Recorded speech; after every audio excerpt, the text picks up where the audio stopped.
there's plenty of fire and brimstone in some of our dialogue with Sam Kephart. And that's a good thing, because this is a nation in serious trouble, Sam.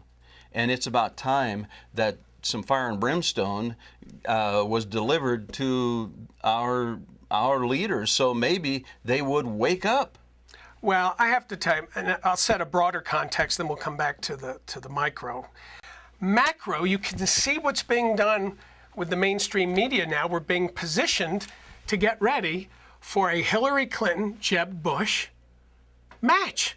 And I'm thinking, with 350 million people in the country, now we have to eliminate maybe half of those because they're not old enough to be president, but say 125 million people meet the statutory qualifications to be president, and we're redoing and revisiting Bushes and Clintons, who are known New World Order people. Is this the best we can do?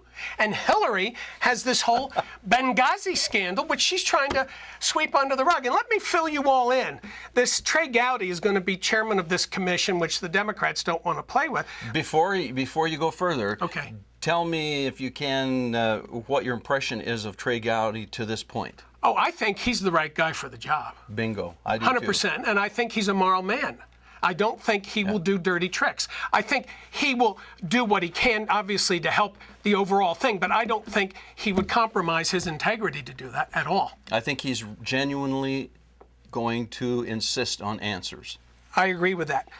And some of the questions that Representative Gowdy needs to ask is, was the Obama administration in any way, shape, or form involved with the CIA or other alphabet soup agencies and or subcontractors? You got to put all these questions in there, in running a gun running operation from Libya, recycling the weapons cache that they got from Gaddafi after he fell, and sending it through Jordan, Turkey, and Lebanon to the Syrian rebels. The answer is yes, but that question needs to be asked and get it on the record. And the joke of it is, well, yeah, but we bust Ronald Reagan for gun running, and now we have a liberal administration, and everybody wants to sweep. Well, that's not important. There's 4 people that's dead. What's the point, says Hillary. The point is, you roasted Reagan. Now you don't want to be roasted for doing the same thing. But it's not, in the broader sense of things, Sam, Reagan is not even relevant. What's relevant, or should be relevant, is what is the truth today? Was Barack Obama asleep in the White House, for heaven's sake? Well, he wasn't where he belonged, was he? That's right. Now, and further, so was there a gun running operation? Was Ambassador Stevens the point man, basically the de facto boss of that operation? And your suggestion is that the evidence would lead in that direction. I'll say he absolutely was. Was the KGB aware of this? Answer's yes. Did they warn the U.S. about it behind the scenes? Answer is yes. Later, this terrorist group that came, they call it Al-Qaeda, it actually was 3 professional hit teams dressed up and behaving like, acting like terrorists.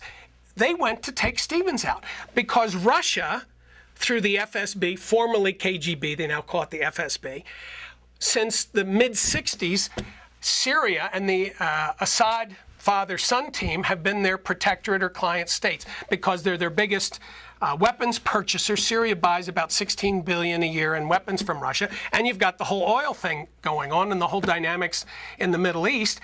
And the Russians didn't want Stevens pushing the weapons to the Syrian rebels. There are some who would make the assertion that Stevens was little more, in the end result, little more than a sacrificial lamb to pacify some political entities. Agenda.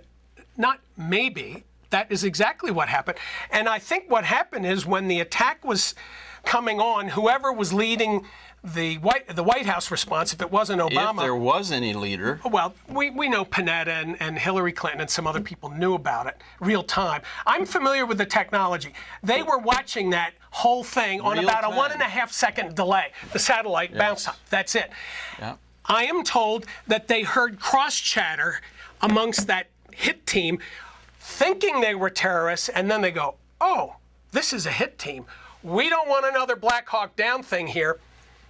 Got to cede the deal, call off the reserve troops, let these guys hang out to dry. And that's exactly what happened. And they're not admitting the truth about it. And no one has talked about this. But no one. Now we may get closer to the truth, because Trey Gowdy, who is a man, I think he's a principled man. We yes. agree, he's a principled guy. He will ask the difficult questions and has now the authority with which he needs to ask them. So stay tuned and you'll learn some things about Benghazi in the coming months.